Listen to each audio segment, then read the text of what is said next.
Assalamualaikum warahmatullahi wabarakatuh. Perkenalkan saya Aranda Prasetya dengan NIM 034. Di sini saya akan mempresentasikan hasil eksplorasi dari desain pattern microservice. Nah, dari tujuan dari eksplorasi ini tuh untuk memahami dan implementasi bagaimana pola arsitektur microservice seperti Saga, koreografi, CKRS, Outbox, Sidecar, dan event sourcing.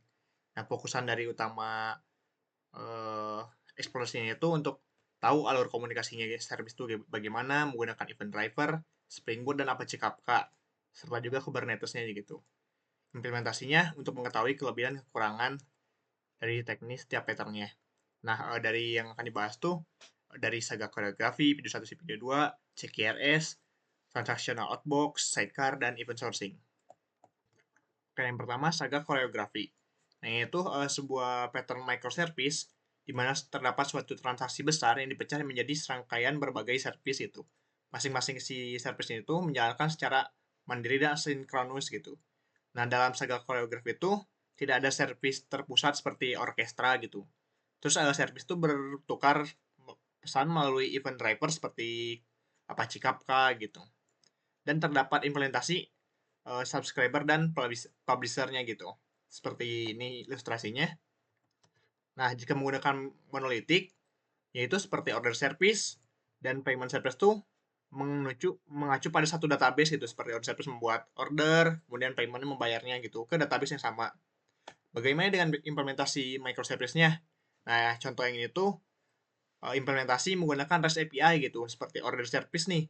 Perlu mengecek dulu ke inventory, ketika selesai baru akan melakukan payment service. Payment service akan mengembalikan lagi ke order service gitu. Nah, jika menggunakan message broker seperti Kafka, itu tuh order service yang ini akan melakukan publisher terhadap topik dari si Kafka yaitu order event. Kemudian payment service akan melakukan subscribe gitu terhadap si topik tersebut gitu. Oh, ini ada orderan masuk gitu. Kemudian diproses di payment. Setelah itu payment akan melakukan publisher lagi gitu ke payment event, ke topik payment event. Kemudian si service akan mensubscribe si event tersebut gitu. Nah, ekstensi yang digunakan dari implementasi Saga Choreography itu ada Lombok gitu ya, buat membantu pemodelan data di TO eventnya gitu. Nah, kelebihannya tuh kodenya menjadi clean code, waktunya lebih hemat gitu. Kemudian kekurangannya itu agak sedikit sulit untuk di tracingnya. Kemudian Spring Code Stream, Spring Code Stream tuh untuk mengirim apa sih pengiriman event antar service-nya gitu. Cocok buat event driven architecture, sama juga sulit untuk di tracing atau debug ketika banyak service-nya gitu. Kemudian Spring for Apache Kafka gitu. Sebenarnya itu apa sih yang digunakan buat message brokernya gitu ya. Kelebihannya tuh performa tinggi. Kemudian kalau kekurangannya itu konfigurasi kompleksitas yang butuh pemahaman Kafka gitu. Spring Reactive Web itu cocok buat service yang ringan gitu, cepat, responsible event gitu. Kelebihannya itu non-blocking scalable. Kemudian kekurangannya itu kompleksitas yang tinggi gitu. Jika digabungkan dengan Kafka dan database. Kemudian Spring Data GPA. Spring Data GPA itu apa ya buat agar cepat melakukan CRUD-nya gitu ke database. Tapi kadang juga nggak cocok buat apa sih high throughput event gitu. Kemudian MySQL Driver itu cocok buat nyimpan transaksi si service masing-masing, stabil dan apa sih bisa yang mudah diintegrasikan. Namun kekurangannya itu perlu perhatian currency dan konsistensi data. Nah, kekurangan kelebihan Saga Choreograph itu kelebihannya decoupling. Service itu tidak tergantung pada koordinator pusat gitu seperti orkestra. Kemudian scalability itu mudah, jadi cukup hanya pada service tertentu aja gitu ketika mau di scalability. Karena bersifat dengan event. Nah, kekurangannya itu pasti bakalan sulit dilacak gitu ketika debugging gitu. Kemudian risiko terjadinya cycling dependency yaitu sebuah event yang pasti lingkaran ketergantungan gitu. Terus kurangnya fleksibilitas gitu. Kemudian ini implementasi demonya gitu ya. Ini melakukan running Zookeeper Kafka. Ini demo database-nya. Nah, sebelum order tuh seperti ini. Setelah ordernya seperti ini. Nah, ini setelah pembuatan si order. Kemudian ini apa sih event pada Kafka-nya gitu ya. Ketika sudah melakukan order dan ini ketika ketika order melakukan publisher dan akan ditangkap oleh payment service, dan ini ketika payment service melakukan publisher dan akan di-subscribe oleh si order service. Oke, selanjutnya CQRS. Itu sebuah desain pattern yang memisahkan antara dua jenis operasi sistem, seperti comment, yaitu yang operasi untuk mengubah data, create, update, delete, sementara query itu operasi untuk pengambilan data, dan read only gitu. Nah, ini contohnya pada Flipkart ya, sebuah e-commerce gitu. Nah, pada implementasinya product service. Product service itu pasti memiliki pengambil read data, create data, update data, delete data gitu ya. Data produk gitu. Nah, setelah dianalisis ternyata kebanyakan orang tuh hanya mencari produknya saja gitu dan sedikit yang melakukan pembelian seperti pada hasil ini gitu. Nah, yang akibatnya tuh akan handle high gitu dan tidak tidak apa ya, tidak efektif lah gitu. Nah, bagaimana jika implementasi pada CKRS-nya? Seperti ini. Nah, jadi dipisahkan antara comment dan query. Nah, comment itu berfungsi untuk create data, update data, dan delete data gitu ya. Seperti update produk, create produk, dan delete produk gitu. Nah, dan query itu hanya untuk pengambilan datanya saja gitu. Nah, bagaimana sih agar bisa komunikasi database yang ini dan database ini tuh terjamin gitu, terjalin. Nah, itu menggunakan event driven seperti Kafka gitu ya. Jadi ketika terjadi sebuah action di sini, misalkan delete, misalkan create product. Nah, service itu akan melakukan publisher terhadap topik gitu, misalkan topik dan diterima atau di-subscribe oleh si query gitu. Si komen itu akan melakukan publisher, kemudian akan diterima oleh query gitu. Nah, kemudian apa saja sih ekstensi yang dipakainya gitu? Seperti yang sebelumnya ya, ada Lombok, Spring CloudStream, Spring for Apache Kafka, Spring Data GPA, MySQL Driver gitu. Nah, kelebihan kekurangannya itu kelebihan ada decoupling gitu. Jadi operasinya operasi membaca dan menulis tuh terpisah gitu. Tidak ada pengaruhnya sama sekali seperti terus performa juga meningkat gitu. Scalability-nya menjadi lebih mudah gitu. Tapi kekurangannya juga pasti ada kompleksitas yang tinggi dan konsistensi antar data pasti terdapat delay gitu. Nah, ini demonstrasinya. Ini ketika create product gitu ya. Ada create produknya. Dan kemudian ini tuh pada database yang si komennya, dan ini di-read pada yang query-nya. Oke, selanjutnya transactional outbox.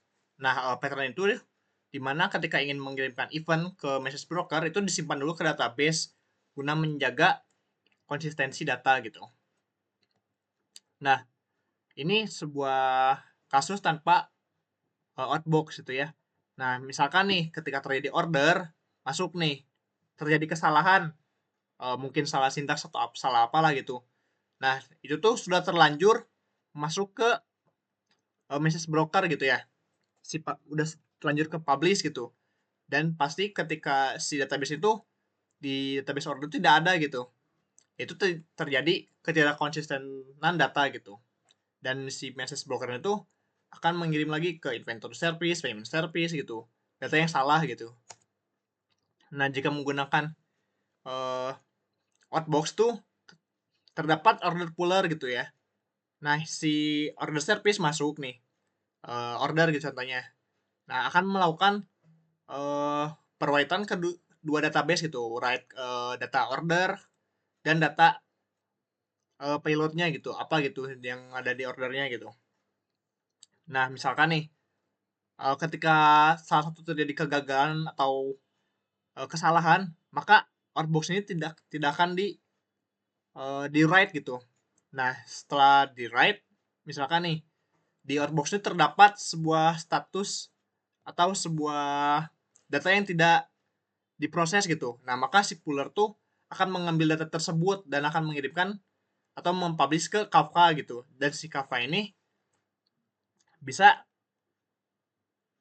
dan si Kafka itu akan mengirimkan ke inventory service, payment service gitu. Dan puller ini tuh dapat dilakukan setiap beberapa detik sekali gitu. Beberapa detik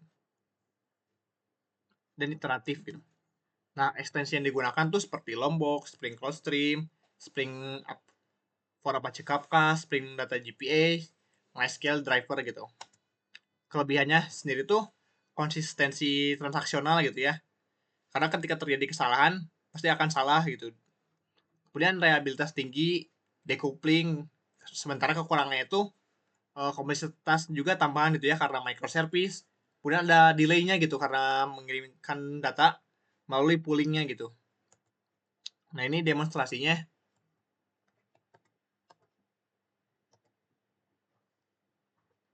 Nah, seperti ini create book gitu. Ini datanya. Dan ini nih, ini tuh belum diproses gitu. Oke, pattern keempat yaitu sidecar. Itu di mana sebuah arsitektur komponen tambahan berjalan secara berdampingan gitu dengan komponen aplikasi utama gitu. Nah, biasanya ini tuh menggunakan satu pod Kubernetes dan ruang lingkup runtime yang sama gitu. Seperti ini implementasinya mungkin. Nah, ini ilustrasinya gitu ya. Nah, jadi ada komponen utama gitu ya yang pasti seorang ibu mengendarai motor gitu ya. Nah, di sampingnya itu pasti bisa membawa bawa barang gitu atau membawa bayi gitu. Nah, fokusan si ibu itu pasti mengendarai gitu. Jadi tanpa perlu khawatir untuk yang secondary pekerjaan keduanya gitu. Nah, seperti ini gitu. Ada order service, payment service, dispatch service gitu. Nah, pasti kan setiap service itu punya log atau monitoring gitu. Nah, si log dan monitoring itu dijadikan satu sidecar gitu. Sidecar pattern-nya ya. Seperti contoh ini. Nah, ini ilustrasi yang diimplementasikannya ya. Seperti terdapat book service dan logging service gitu ya. Nah, ketika terjadi pembuatan book atau pemesanan book, nah si booknya itu akan hanya mengirimkan log berupa JSON gitu ya. Nah, si JSON itu, si logging service itu akan menerima JSON yang disimpan di eh ini di lokal datanya gitu. Akan dibaca dan si logging itu mungkin akan memainkan peran lognya gitu. Nah, ekstensi yang dipakai itu hanya Lombok ya, karena peran utama si implementasi pattern itu di Kubernetes-nya gitu. Kubernetes dan Docker-nya. Itu pemisahan antara si service-nya. Kelebihannya tuh decoupling pastinya ya, fungsionalitas tambahan seperti logging gitu. Bisa dipisahkan gitu. Kemudian reusable gitu. Seperti logging, monitoring itu kan bisa dipakai di banyak service gitu seperti order pengen pakai logging nih, inventory pengen pakai logging. Nah, namun kekurangannya itu seperti ada overheat resource gitu ya. Ada kompleksitas operasional, ada latensi jaringan jika misalkan terjadi apa sih ada proxy-nya gitu. Nah, ini demonstrasinya ya. Ketika running Kubernetes-nya, ini melakukan postbook gitu ya.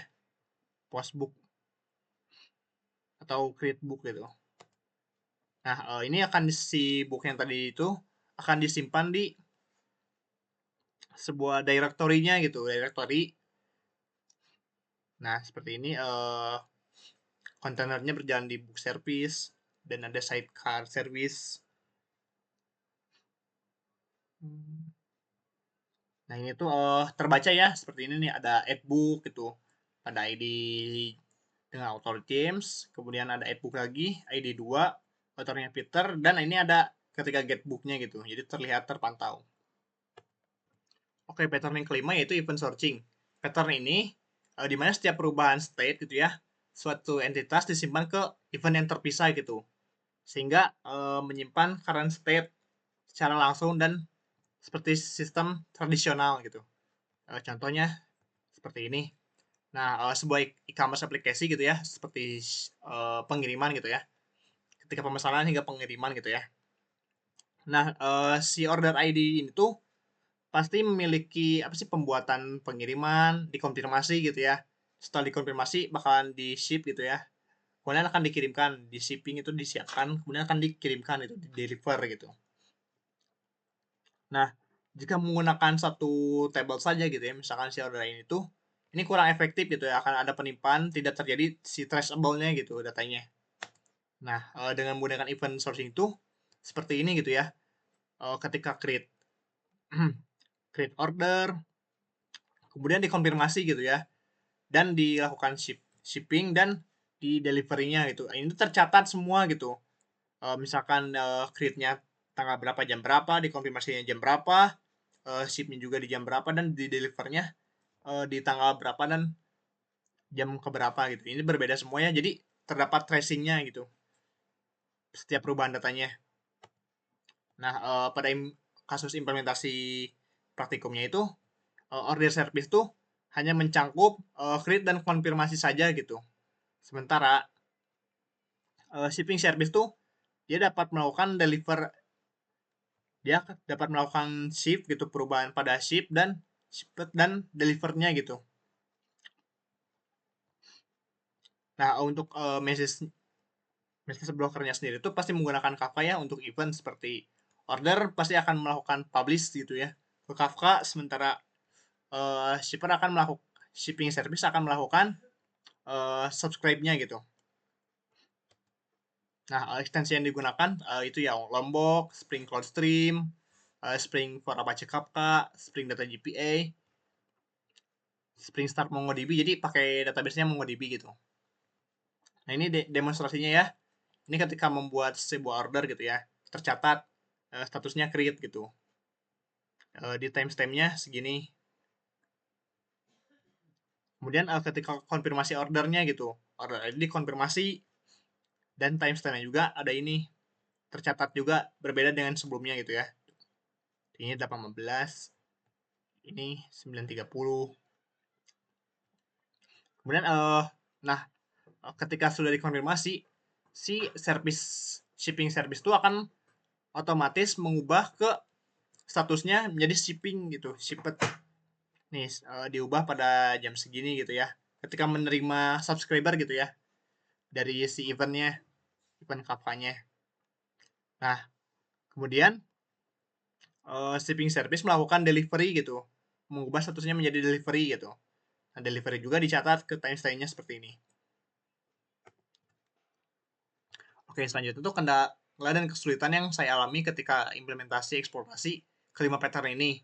Nah, pada saga pattern itu kendala pada order melakukan publish ke eventnya gitu, ke event order event. Nah, itu tuh mengapa sih si datanya tuh si publisher itu tidak berjalan sempurna gitu. Ternyata ada kesalahan konfigurasi di application.yaml-nya. Nah, kemudian CQRS. Nah, pada pattern CQRS itu saya mengalami kendala, yaitu si publisher-nya tuh uh, berhasil, namun si query-nya itu tidak menerima tidak mensubscribe dengan sempurna gitu ya si data yang ada di eventnya gitu, di event topiknya gitu. Kemudian pada transactional box itu perlu waktu ya buat saya untuk memahami bagaimana alur kerja si pattern ini dan mengapa konsistensi datanya gitu. Ternyata problemnya tuh pada transaksionalnya gitu. Kemudian pada sidecar itu karena ada konfigurasi Kubernetes juga saya terdapat kendala gitu ya. Mungkin beberapa environment saya yang agak tidak berjalan dengan sempurna gitu. Nah, kemudian pada event sourcing itu saya juga terkendala perlu waktu untuk memahami konsep si event sourcing-nya gitu. Terus mengapa memerlukan Kafka gitu sebagai apa sih komunikasi antara order dan shipper gitu. Terus cara kerja si publisher dan subscribernya gitu. Order melakukan publisher dan si shipper melakukan subscriber gitu. Nah, kemudian listener yang telah saya dapatkan yaitu uh, saya menjadi tahu gitu dan paham tentang bagaimana cara membangun aplikasi yang sistematis dan scalable gitu, terstruktur. Saya juga belajar pattern-pattern seperti Saga, CKRS, terus transactional outbox, sidecar event, dan sourcing secara mendalam gitu ya, karena saya langsung terjun ke eksplorasi kodenya juga. Perlu dipahami gitu. Jadi, memiliki manfaat yang bagus gitu buat strategi atau teknologi yang tepat si Japa ini tuh. Nah, si pattern ini tuh sangat cocok gitu ya, apalagi buat microservice menggunakan bahasa Java gitu. menurut saya sangat cocok gitu ya. Nah, selesai. Terima kasih.